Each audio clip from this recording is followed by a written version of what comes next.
Hello hi, this is Telugu politics. ఇప్పుడు ముఖ్యమంత్రిగా చంద్రబాబు నాయుడు 11వ తేదీన ప్రమాణ స్వీకారం చేయబోతున్నారు. సో మంత్రివర్గం ఏంటి, అందులోకి జనసేన చేరబోతుందా ఏంటి, ఇలాంటి చర్చలన్నీ కూడా రాష్ట్రంలో జరుగుతున్నాయని చెప్పుకోవచ్చు. సో ఎక్స్పెక్టేషన్స్ కూడా పెరిగిపోయినాయి, ఎందుకంటే చాలా భారీ మెజారిటీ కాబట్టి ఇటు జనసేన వీళ్ళు అందరూ చాలామంది ఉన్నారు కాబట్టి దాదాపు అందరికీ కూడా ఏదో రకంగా అకామిడేట్ చేయాల్సిన పరిస్థితి అయితే చంద్రబాబు నాయుడు ముందు ఉంటుంది. ఇక వీటన్నిటికీ ముందు పవన్ కళ్యాణ్ ఉప ముఖ్యమంత్రిగా ప్రమాణ స్వీకారం చేయబోతున్నారా అనే చర్చ బయటంతా కూడా కొనసాగుతుంది. అయితే పవన్ కళ్యాణ్ ఎక్కడికి వెళ్ళినా కూడా సీఎం సీఎం సీఎం అంటూ చాలా నినాదాలు అయితే పాపం ఫస్ట్ నుంచి వినిపించాయి. ఆయన గతంలో 2 సార్లు కూడా ఓడిపోయినా కూడా ఆయన్ని మళ్ళీ వాళ్ళ కమ్యూనిటీ కావచ్చు, లేకపోతే ఆయన అభిమానులు కావచ్చు, అందరూ కూడా ఆయన్ని సీఎంగా చూడాలని కోరుకున్నారు. కనీసం డిప్యూటీ సీఎంగా అయినా చూడాలి కదా. సీఎం కాకపోయినా సీఎంగా చంద్రబాబు నాయుడు గారు ఉంటారు కాబట్టి డిప్యూటీ సీఎంగా అయినా పవన్ కళ్యాణ్ని చూడాలి అని వాళ్ళ అభిమానులు అనుకుంటున్నారు.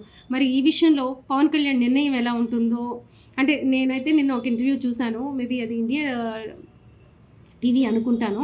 సో ఆ ఇంటర్వ్యూలో ఆయన చెప్తూ ఖండించలేదు, మీరు ఉప ముఖ్యమంత్రిగా ఏంటి అని అంటే ఆ విషయాన్ని ఆయన ఖండించలేదు, చంద్రబాబు నాయుడుతో చర్చించిన తర్వాత అని చెప్పారు.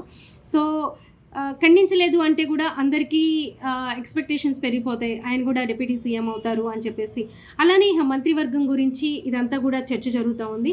చాలామంది గతంలో చేసిన వాళ్ళు అచ్చెన్నాయుడు కావచ్చు, కళా వెంకట్రావు కావచ్చు, గంటా శ్రీనివాస్ కావచ్చు, అయ్యన్న పాత్రుడు కావచ్చు, ఇంకా పితాని సత్యనారాయణ కావచ్చు, కనమూరి రఘురామకృష్ణంరాజు కావచ్చు, బోండా ఉమామహేశ్వరరావు కావచ్చు, కొల్లు రవీంద్ర కావచ్చు, గద్దె రామ్మోహన్ కావచ్చు, పార్థసారథి కావచ్చు, అలానే లోకేష్, ధూళిపాల నరేంద్ర, ప్రత్తిపాటి పుల్లారావు, దామచర్ల జనార్దన్, గొట్టిపాటి రవికుమారు, అలానే సోమిరెడ్డి చంద్రమోహన్ రెడ్డి, నారాయణ, వేమిరెడ్డి ప్రశాంతి, కోటంరెడ్డి శ్రీధర్ రెడ్డి, కోట్ల సూర్యప్రకాష్ రెడ్డి, అఖిలప్రియ, ఫరూక్, కేశవ్, సునీత, కాల్వ శ్రీనివాసులు, పులివర్తి నాని, అమర్నాథ్ రెడ్డి, బొజ్జలు సుధీరు, మాధవి, వరదరాజుల రెడ్డి, ఇంతమంది.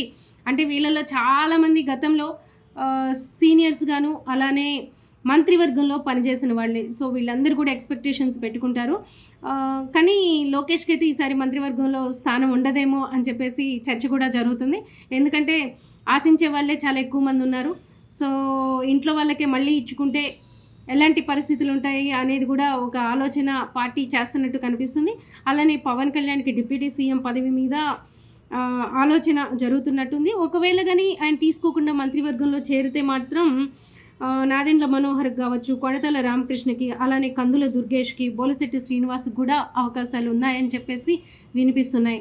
సో ఇలా అంటే మరి కీలక శాఖలు ఎవరు తీసుకోబోతున్నారు, లేకపోతే ఎంతమందిని తన మంత్రివర్గంలో చంద్రబాబు నియమించబోతున్నాడు, అందులో జనసేన వాళ్ళు ఎంతమంది, ఇవన్నీ కూడా ఇప్పుడు చర్చలు జరుగుతున్న విషయం. Please subscribe Telugu politics.